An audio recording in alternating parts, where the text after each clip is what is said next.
Hey, I'm John, and this is a video about my top 44 games of 2019. Now, you might be saying, 44 games? That's too self-indulgent. Do a top 10 like a normal person. To that I say, 1, you're absolutely right, and 2, back off, man. This is my list. Just about every game I played last year is on this list, and a top 10 just felt too limiting with how much good stuff there was in 2019. And besides, if I only talk about good games, I don't get to talk about Death Stranding at all. So here goes, starting from the bottom, my top 44 games of 2019. Number 44 is Daemon X Machina. Early on in this game, I was really excited by a lot of it. When you swing your sword at another giant mech, you lock swords with them, and you have to jam a button to overpower them. It has characters with fun anime names like Gun Goddess and Crimson Lord. You can swap out legs and arms and missile pods to design any kind of mech you want, and all that seemed really cool. But then I played the game in 3 long sessions across 3 consecutive days, and that last day was one of the most miserable gaming experiences I've had this year, and I play League of Legends. Every battle was an overlong slog, none of the characters or storylines paid off in interesting ways, and it has a historically terrible final boss that completely soured me on the rest of the experience. Number 43 is Wargroove. I really wanted to like Wargroove, but I just didn't. Something about the way everything was so cute and pocket-sized clashed really badly with the gameplay, which would often find me realizing I'd made a huge tactical mistake like 10 or 15 minutes earlier, and then making me restart the hour-long mission all the way from the beginning. Everything took way too long, and playing the game quickly started feeling like a chore. I put contacts in because the glare on my glasses was bugging me. Number 42 is Void Bastards. As big a fan of roguelikes as I am, spoilers for somewhere near the top of this list, this game really should have clicked with me more. When other offerings in the genre feel as good as Hades and Dead Cells, it's hard to be excited about Void Bastards' inaccurate guns and lack of variety. It feels old school to a fault. It really could have stood and felt a little more like Doom 2016 than Doom 1993. The humor and tone of little Scottish aliens yell mumbling obscenities at me was meant to be funny, I'm sure, but it ended up feeling more off-putting than anything. Number 41 is Erica. Erica was a fun couple of hours, but it didn't do anything revolutionary in the FMV adventure game with branching paths space. The ending that I got really didn't seem to wrap up any of the mysteries at hand, and I wasn't invested enough to want to go back and play from other perspectives. The tech at play with letting you pick up live-action objects and rotate them around in your hands was super cool, and one of the actors in it was also in The Witcher, so good for him. Number 40 is Mordhau. The character creation in this game is a really cool system of each perk, piece of armor, and weapon you take with you, counting towards an overall cost to build out your character. It was super neat and allowed for characters that really felt like you had designed them yourself. It also has a button where you can have your character yell a battle cry that all your teammates can hear, and one of them just says, "Have at them, boys," really loud, which was a lot of fun. When it launched, it only had like 4 maps and 3 modes, and only one of the modes was any good. And also the community and chat in this game was a nightmare, and I play League of Legends. Number 39 is Grindstone. Grindstone is a sort of violence-based match 3 puzzle game where you're playing as a big blue Viking dude trying to kill as many monsters as he can in one unbroken chain, making them explode into meaty chunks as he passes through all of them. I probably would have played more of it if the difficulty stayed consistent throughout and I could just keep mindlessly tearing through the little color-coded goblins. But it quickly escalated to the point where I would have had to have used my brain a little more than I wanted to. Once the level started relying on my use of the items and weapons and crafting and all of that, I checked out pretty quickly. Number 38 is Ape Out. Ape Out leaves a very good first impression. He does that by picking up dudes and just kind of crushing them.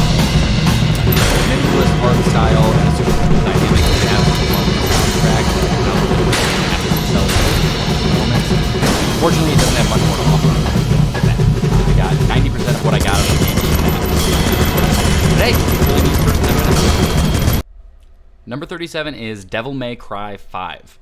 Devil May Cry 5 feels good. It has a pretty good story, it has some good moments and characters, but nothing about it struck me as great.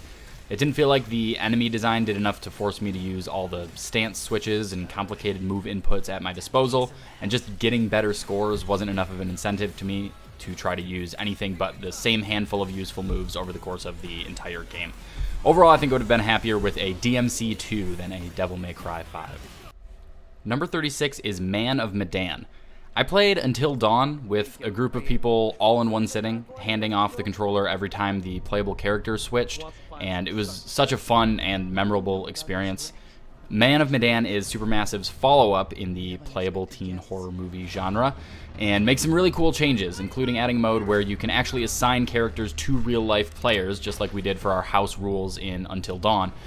It doesn't have a story or characters that are as memorable as Until Dawn, but it still felt like a worthy enough follow-up.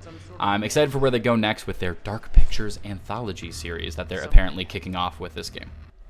Number 35 is Legend of Zelda: Link's Awakening. Okay, look, I know this seems really low for a Zelda game. I promise, I'm a huge Zelda fan. This game was just, I don't know, boring. It seemed like every time you needed to progress the story, it was a matter of walking from end to end on the map, talking to everyone to see who happened to have the thing that you had to do next. The puzzles didn't feel like you were outsmarting anything. They just felt like you poked at levers and doors until something eventually gave. It was a Zelda game that I didn't even finish, which I think says a lot about it. That being said, it was cute and funny, I guess, so it has that going for it. Number 34 is Death Stranding. Not too long ago, I went on a little mini rant on Discord when someone asked me if I liked the game or not, so I'm just going to go ahead and read that verbatim rather than try to talk about it in a smarter way. But the shit in Death Stranding that's just like, okay, you have a package to deliver this far away, there are bandit guys and storms along the way, and it's through the mountains. Plan out what materials you want to bring to get there, but don't carry too much, because if it's heavier, it'll be harder to travel.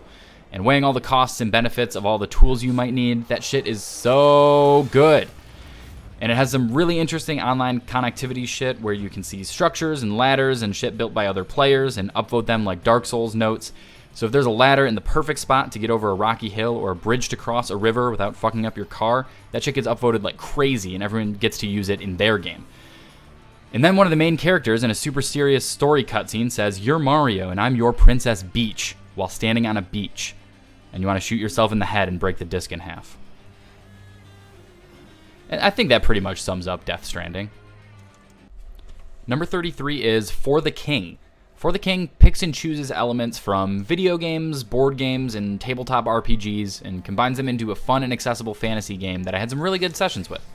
The local co-op especially is a strong point, with aspects like being able to move around the map independently, trade items, and fight over resources that make it a fun mix of planning out your next moves together as a team and yelling at your friends to give you that cool sword or that healing item that you really need more than they do. It's not much to look at, and a lot of the writing is pretty rote, but there are definitely some really good times to be had with For the King. Number 32 is Piku Niku. Piku Niku is an adventure game platformer mini-game collection. You control a gangly little red thing and walk around helping people with their problems and collecting hats. It's funny and cute and fleeting. It has a fun anti-capitalist story about coming together to defend your forest from corporate loggers, and it's presented in a really charming wrapper. Not every puzzle or mini-game was fun, but it's a short experience and it doesn't overstay its welcome. Number 31 is Call of Duty Modern Warfare. I've never been a huge Call of Duty guy, mostly because war stories and modern military trappings don't do anything for me, but it's hard to disparage the package that is this year's Modern Warfare. It has more modes than you'd ever need, and almost all of them are great. It supports players ranging everywhere from, I don't know, just give me a gun and let me shoot some dudes, all the way up to the hardcore competitive players who control spawn points and can tell you how much damage per bullet each gun does.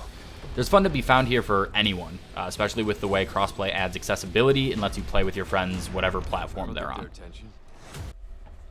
Number 30 is Slay the Spire. Slay the Spire is a fantastic game that I hate looking at.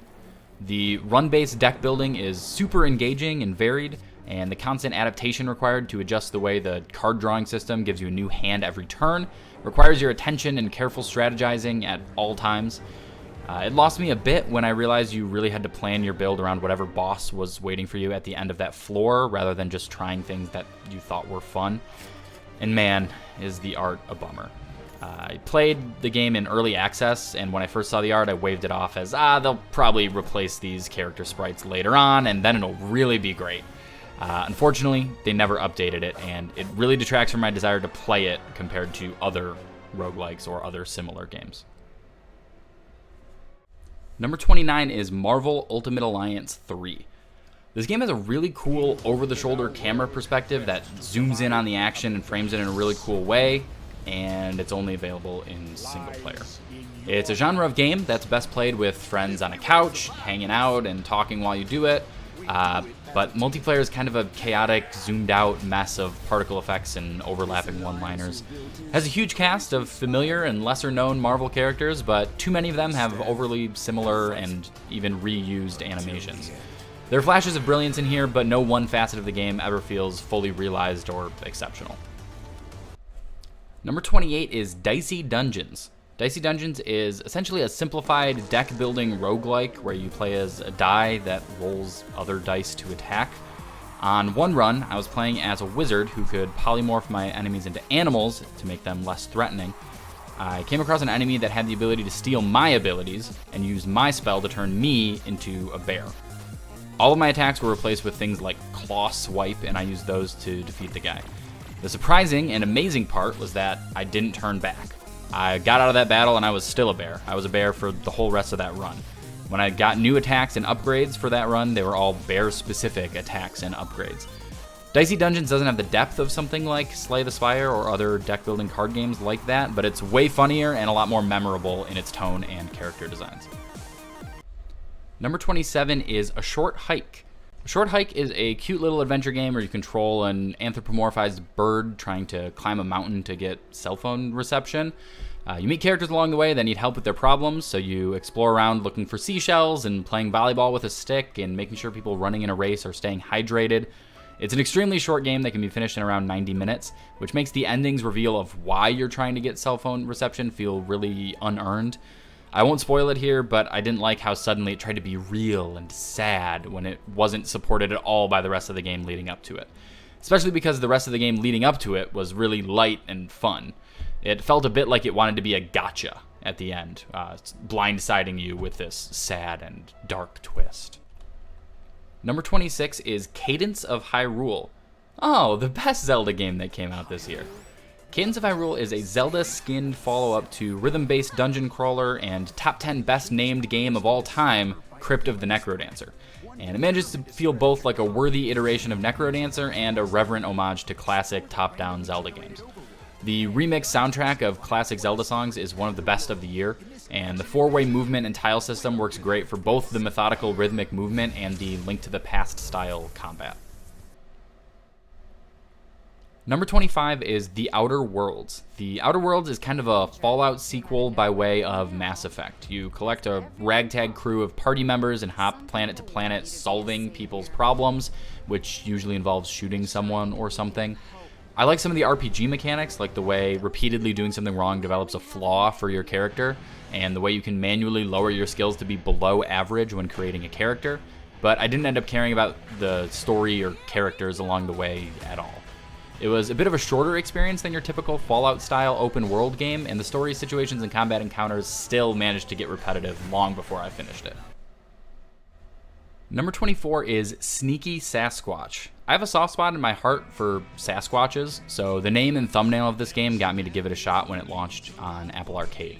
You play as a Sasquatch living just outside of a campground, scrounging every day for food to drag and drop into your mouth, and running away from park rangers while Ranger Danger flashes in all caps on the screen.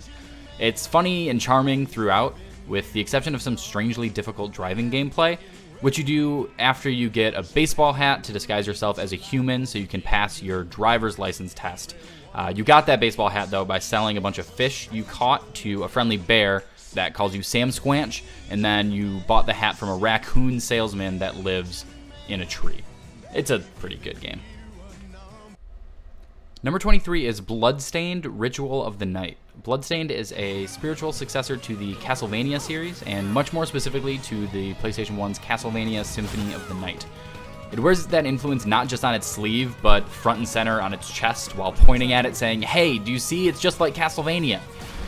Beyond that lineage, it's an absolutely absurd mix of ideas and art styles and genres to the point where you're hitting giant house cats with a lightsaber while collecting milk, cheese, and bread to cook a pizza for someone. These weird combinations kept it from feeling cohesive as a whole and completely took me out of the world and characters they kept trying to tell me were important. Number 22 is Dreams. It's hard to rate or rank something like Dreams. It's more of a game engine than it is a game. and its quality is kind of subject to the time and effort that other people are putting into it.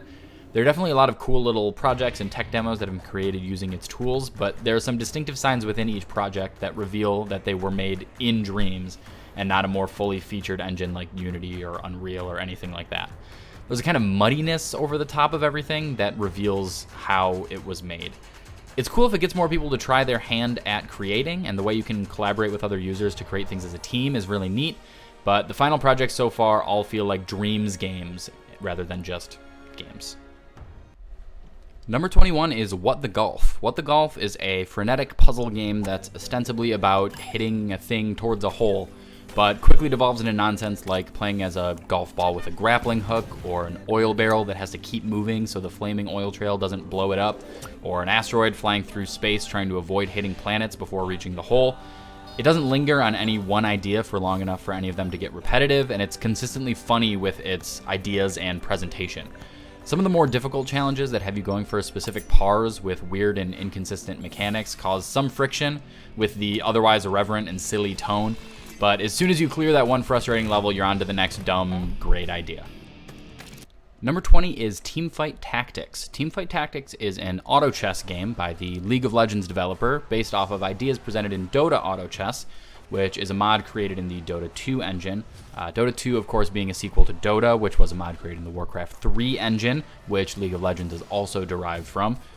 Anyway, it's a pretty good game. The auto chess genre takes ideas from deck-building board games to make a strategy-heavy game where you're picking a set of characters to buy and upgrade, and then you watch them automatically fight other players' teams on an 8x8 chess grid. Teamfight Tactics became my auto chess game of choice this year, mostly because it's available in the League of Legends client that I always have open anyway.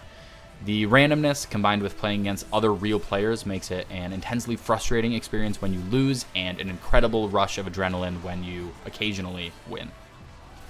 Number 19 is Destiny 2 Shadowkeep. This is a weird one to rank because the new story content and the systemic changes to the weapon and armor systems are pretty much great across the board, but the bigger structural changes made to the game as a platform for that content were a lot less consistent. The removal of traditional RPG leveling and the way that they let you approach content in any order now just made it messy and intimidating rather than feeling freeing like I think they expected it to. All that said, shooting aliens with my Suros regime and unhaunting the moon all still felt great. Number 18 is Pokemon Shield.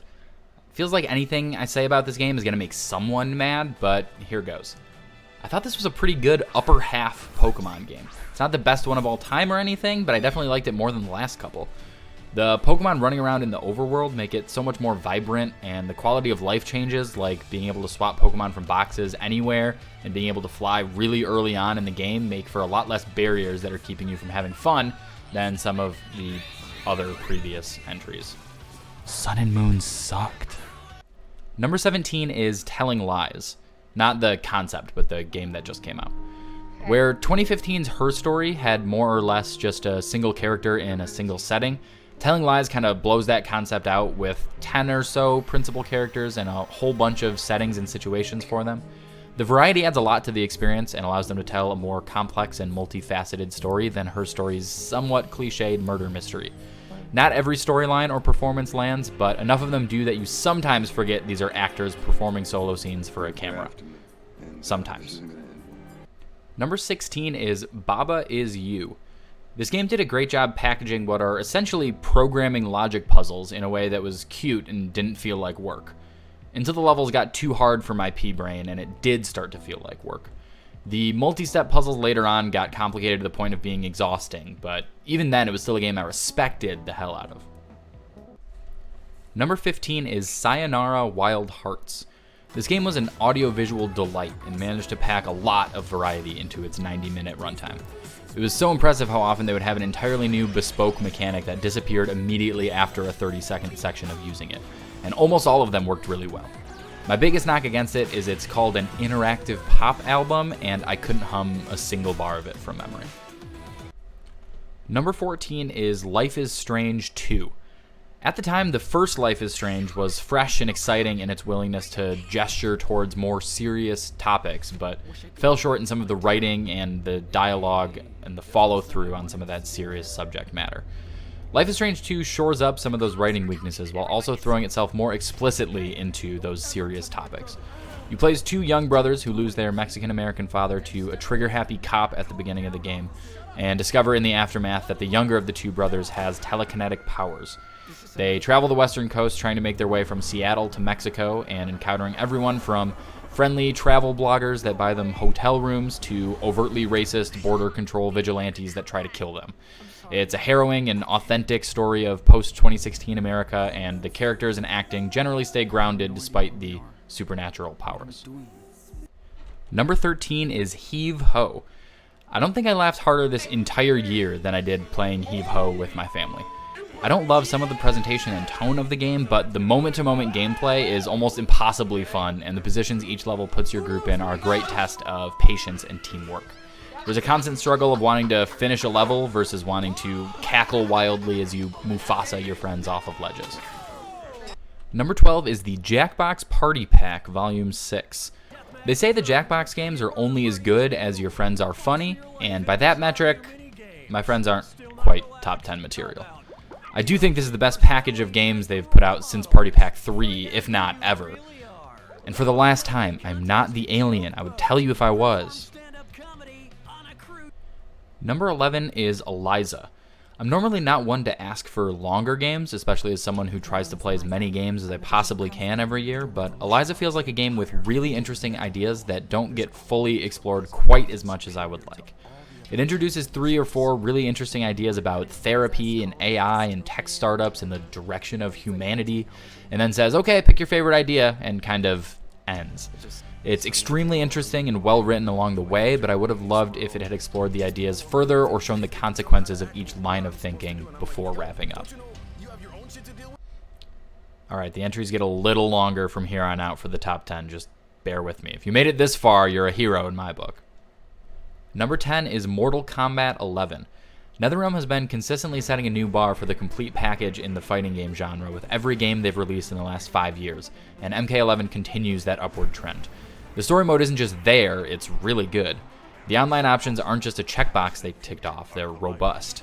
There's way more content to unlock than you'd ever need, more characters than anyone has time to learn, and they've been consistently pushing out great updates based on community feedback, like adding in ranked sets and cross-play between platforms. The only blemish on an otherwise flawless package is the Towers of Time mode, which feels like it's balanced for the use of microtransaction consumables despite the game not having any option to purchase things like that. I also had the opportunity to play MK11 at EVO this year in Las Vegas, which was a super good time. I technically made it out of pool play, but only because my opponents didn't show up. They must have heard about my Baraka and gotten scared. Being able to meet some of the pro players I watch online just hanging out and talking about the game was kind of a surreal experience, and it probably wouldn't have happened if I didn't feel strongly enough about MK11 to travel across the country to play it. Number 9 is Star Wars Jedi Fallen Order.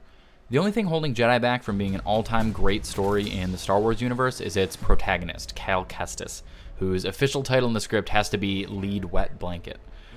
It stands out especially in contrast with the supporting cast, who are all fleshed out and describable in terms more than, I don't know, he's a good guy, he seems nice. I also think this game would place higher in a year without Sekiro. Sekiro delivers on the 1v1 parry attack parry fantasy in a way that never feels like it's out of your control, which is not always the case in Jedi. What it does have over Sekiro is that it's a Star Wars game, which automatically makes my dumb lizard brain like it more than any other setting. The chosen time period of just after Order 66 is an interesting one to dive deeper on, and the story felt contained enough to not contradict other stories in that time period.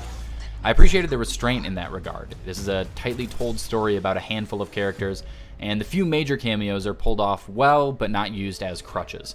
Some of the level design left a bit to be desired, but the baseline combat of deflecting blaster bolts and doing cool flips while cutting dudes down never got old. Number 8 is Disco Elysium. Disco Elysium is the best book I read this year. I didn't read a lot of books because I was busy playing 44 games, but you shouldn't hold that against this game. It has a lot of text, which can be a turnoff for some, but almost all of it is fantastically written. It's the kind of thing where calling it writing feels like you're doing it a disservice. It's prose. It dances between a variety of tones and topics throughout in a way that feels authentic to the 2019 experience, alternating between earnesty and irony almost faster than you can parse. This variety is accentuated by the RPG systems at play. When you level up, you have the option to put points into skills with dope names like Inland Empire, Savoir Faire, and Shivers, rather than the traditional strength or constitution that you might expect from the genre. Every one of these skills has its own voice that chimes in when relevant. Your encyclopedia brain will interrupt with little factoids about the world that are sometimes helpful and often superfluous, or your electrochemistry brain will pipe up in the presence of drugs, alcohol, and women and say, "Hey, we need that, give us what we need." This variety of voices, presented in the form of the many voices in your head, coalesce into a vision of the human experience that's complicated, contradictory, and sometimes profound. Number 7 is control. In most games, I listen to the audio diaries and read all the lore logs while thinking to myself, okay, just get through this and you can get back to playing the game. With Control, the logs, videos, and world building were the meat of the experience. The game is essentially a sci-fi, supernatural, short story collection about a secret government agency called the Bureau of Control that investigates and contains supernatural occurrences and entities around the country and keeps them from the public's view. It evokes my favorite TV show of all time, Fringe, and each one-page log file feels like it could easily have been a whole episode of a serialized TV show of that ilk. Every time I came across a new piece of lore to read, I immediately paused the action and devoured it. And that isn't to say the gameplay was a slog between lore entries. Flying around and telekinetically blasting dudes with chunks of the building remained thrilling throughout.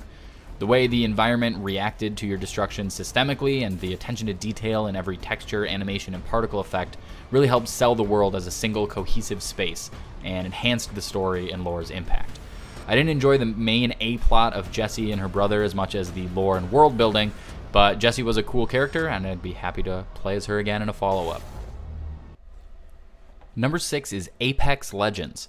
I said out loud while playing PUBG, I love this whole battle royale concept, but man, do the modern military aesthetic and realistic shooting do nothing for me.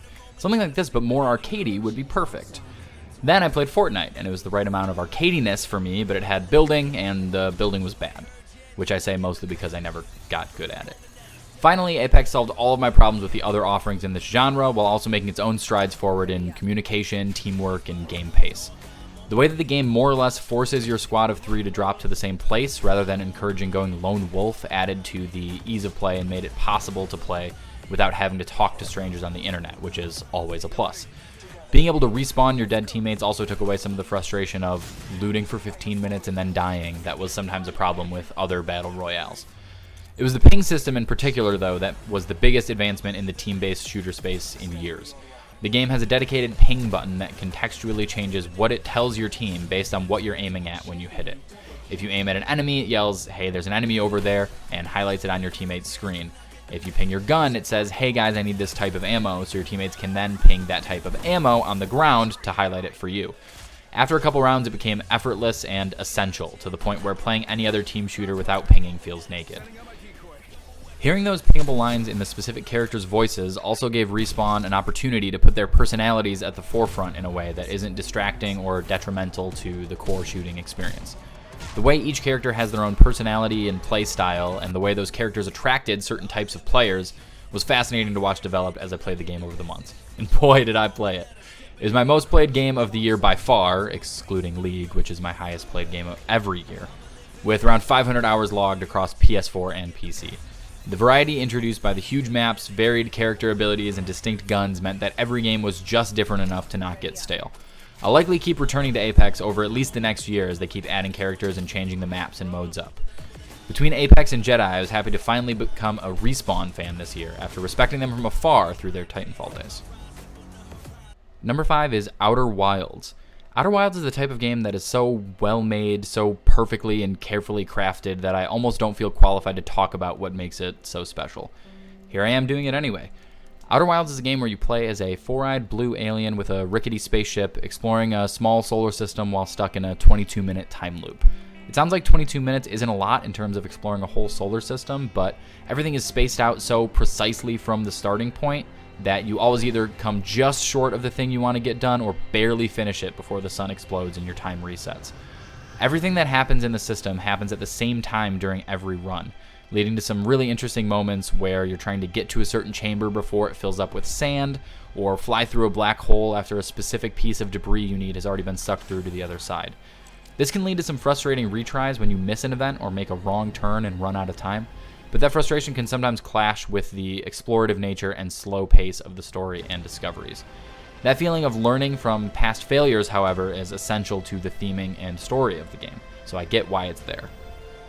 Even more impressive than the physical spacing of the world and the timing of everything is the way its puzzles and mysteries are never gated by unlocking new abilities. You don't get keys and tools and morph balls, you get understanding of physics concepts and stories about the experiments and failures of those that came before you. Knowledge is the only gating tool the game uses. Once you know how everything works, you can fly right to the final sequence and complete the game in a single 22-minute cycle. The way all of these pieces of knowledge are positioned throughout the world and gated behind each other is astounding and essential to the way the game functions. If any one piece of critical knowledge was misplaced, the game could easily be sequence broken and you could see it through to the end while missing entire planets worth of content. As an escape room designer, I have such design envy about the way they layer their puzzles and stories on top of each other so that most of it can be done in many non-linear orders, but all of it is required to progress all the way to the end. Outer Wilds is a tour de force in mystery and puzzle design, and the type of game that should be required playing for any game design student as a lesson on cohesion. The most incredible part is that this is the studio's first game. Mobius Digital is a studio I'm really excited to watch, looking forward. Number 4 is Resident Evil 2. For a survival horror game to succeed, it needs to make you feel like you're teetering on the edge at all times without ever fully pushing you over. You should always have just enough bullets or grenades to get through combat or just enough health to take a hit or two as you try and fail to sneak past enemies. The remake of Resident Evil 2 perfectly rides this line throughout. I think I died twice, 3 times in the whole game, but it still towed that line in a way that felt like I was in constant danger. In retrospect, it feels kind of like smoke and mirrors, but in the moment I was too busy running away and yelling to even think about it. It feels like one of those pick 2, sleep, social life, good grades memes you would see about college, but is instead health, ammo, and killing enemies. You could choose to use just a small amount of ammo to shoot zombies in the legs and run past them, preserving your health and ammo, but leaving the enemies alive to torment you later. Or you could use your weapons to permanently kill enemies and not get hit, but it's going to cost you your ammo. The constant push and pull of these levers creates the perfect amount of tension as you're moving from place to place in the giant overrun police station. You constantly get those action movie moments. You lean against the wall and open your gun to check how many bullets are left in it. You touch the wound on your side and wince. You're not looking good, but you can keep going. You pull up the map and plan your route before sighing and heading out again. And holy shit, that map! Every room in the giant sprawling police station starts out on your map marked in red. As you pick up every loose bullet, healing item, and strangely shaped key in those rooms, they turn blue, indicating that you've fully explored them. Once you have tried a locked door to see what kind of key or combination you need to open it, it gets marked permanently on your map with that icon. This lets the confusion of not knowing where to go get out of your way and lets you instead focus on the challenge of the journey of getting there. When you do get stuck, it's easy to look at your map at a glance, know which areas still need to be explored further or which ones you can unlock now that you couldn't before. It also helps that my companion on these arduous journeys across the station was such a delight. I played as Claire over Leon, and never got sick of her continued incredulity as she ran into her 10th, 20th, and 100th zombies.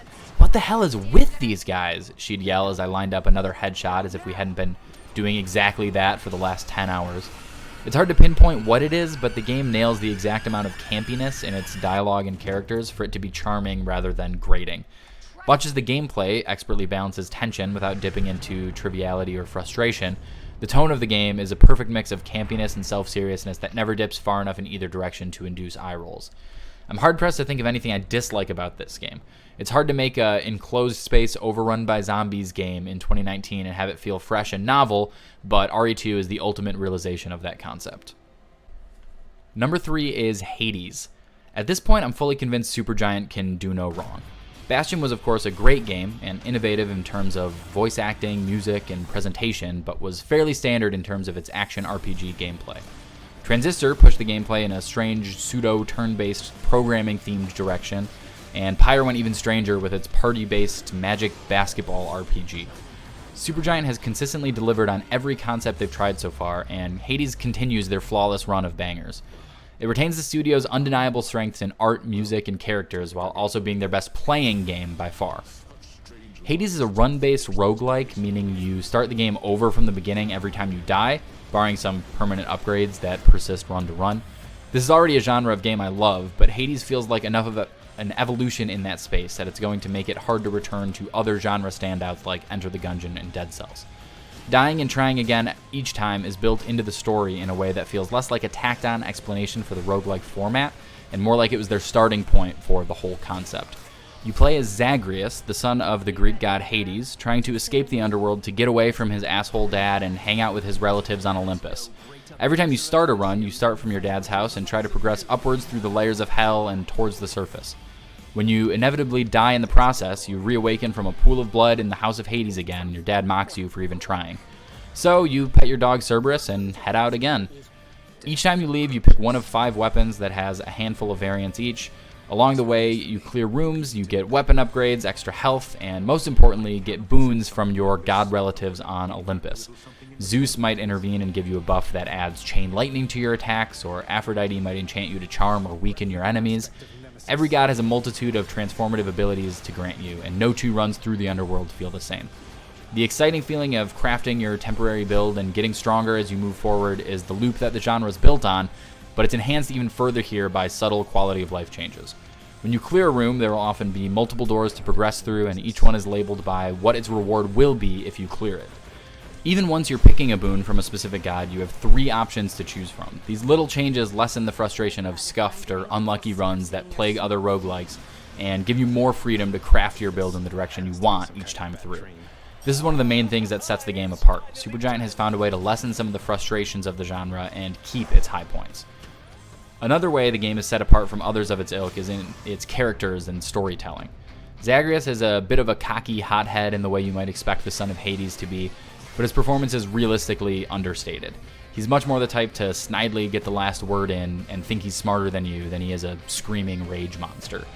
The rest of the cast is huge, varied, and delightful across the board. Megara the Fury as a professional work rival and Orpheus as a washed-up musician who's lost his drive are such fun, modern twists on these well-worn characters, and the new conversations and bits of story with the cast that the game gives you between runs are their own reward.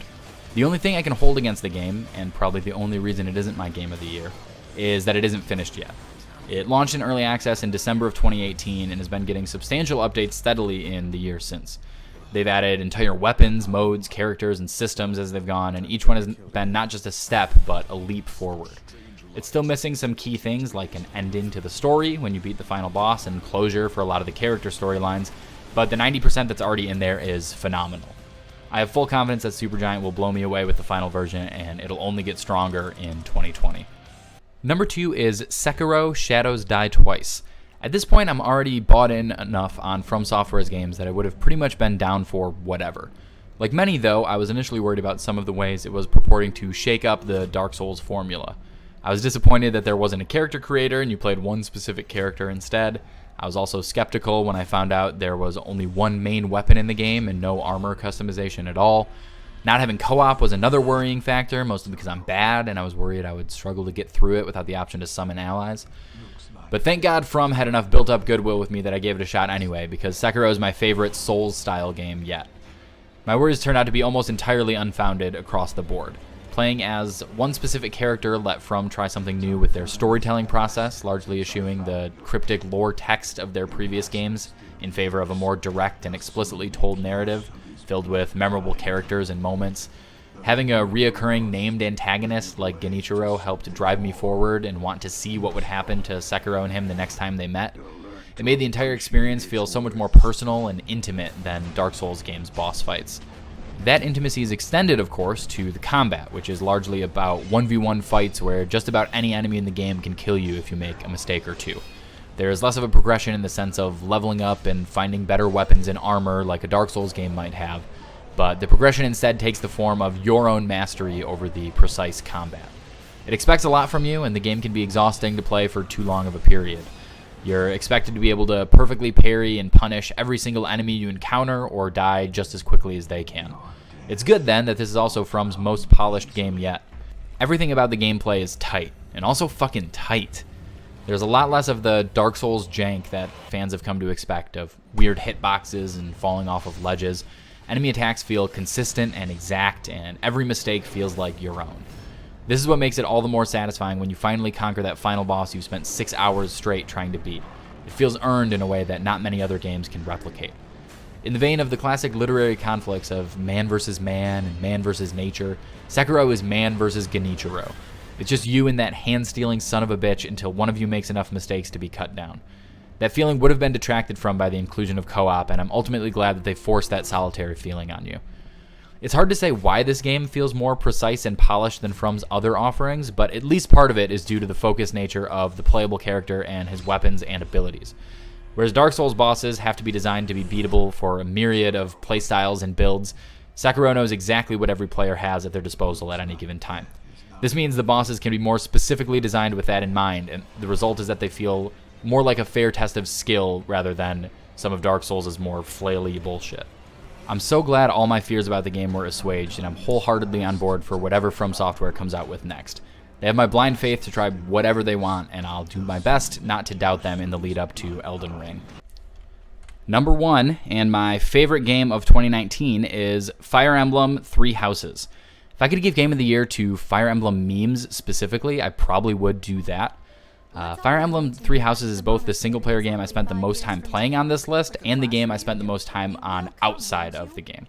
Between Twitter and Reddit, the meme, fan art, and other fan communities for this game were some of the most rabid and active that I've ever seen. Everyone has a different favorite story route, character ship, unit class, or character, and everyone wants to tell you about them. It's a testament to the strength and depth of the storytelling and cast of characters that almost everyone you talk to has a different answer for their favorite character or which storyline they think is canon. I have an infamously terrible memory, but I can still tell you the name and backstory of every single character in all three houses, which is a lot more than I can say about the other games I've played in this franchise. Three Houses isn't just another good Fire Emblem game. It feels like an iteration of the formula in some key ways. You play as the new professor at an officer's school, and the biggest difference between that setting and the previous games is that here you're directly responsible for the development of your students. You decide what skills they focus on and when, who they spend time with, and plan out their weekly activities as you see fit. This builds even more attachment to these characters than previous entries because it really feels like every one of their successes and failures is your own. This is further emphasized by the strength of the characters themselves, especially the three main lords, Edelgard, Dimitri, and Claude. My first time through the game was with Edelgard's Black Eagles. Like many who played the game, I was drawn to them because they're the hot cool kids. What are you gonna do? Their story feels the most like a traditional Fire Emblem story. There's a clearly defined group of bad guys, and you slowly march across the country until you beat them. It was good, but wouldn't have put this game as high as it is on my list on its own. And then, I played another time through the game with Dimitri and the Blue Lions. If the Black Eagles are the cool friends you hang out with every once in a while, the Blue Lions are a dysfunctional family. They obviously care deeply about each other, but also hate each other's stupid guts. They constantly fight and disagree and call each other out, and it makes for a much more varied and interesting story than Black Eagle's route. The Blue Lions route also contains my single favorite story moment of the year, immediately following the 5-year time skip. Your player character has been missing that whole time and returns to the old school where you had taught before the war broke out. There, you're greeted by Dimitri, formerly a polite noble boy with fancy hair and diplomatic speech. 5 years later, you find him slumped against a wall, surrounded by his dead enemies, sporting long, ragged hair and an eye patch. "I should have known you'd come to haunt me too," he growls. You immediately understand the stakes of the time skip in that moment, and his journey through the rest of the story was an absolute highlight. That moment has stayed with me all year, and I'll likely remember it for a long time. Claude and the Golden Deer seem cool too, but there's only so much time in the year, you know? You'll notice I haven't even talked about how the game plays yet. This is already an incredibly long entry, so I'll just say that the combat is good, and the attachment to the characters that the rest of the game instills on you made me care even more about how to order them around and position them on the battlefield. The difficulty can be a little inconsistent and frustrating, but I played this game for like 120 hours, so it must have been doing something right. My 2019 Game of the Year is Fire Emblem Three Houses. Thanks so much for watching this long, stupid video. I had a ton of fun making this list and playing all these games that came out this year. It was a really good year for games. And if the release schedule is to be believed, 2020 is going to be even crazier in terms of huge releases that I'm excited to play. So I'll see you all next year for my top 100 games of 2020.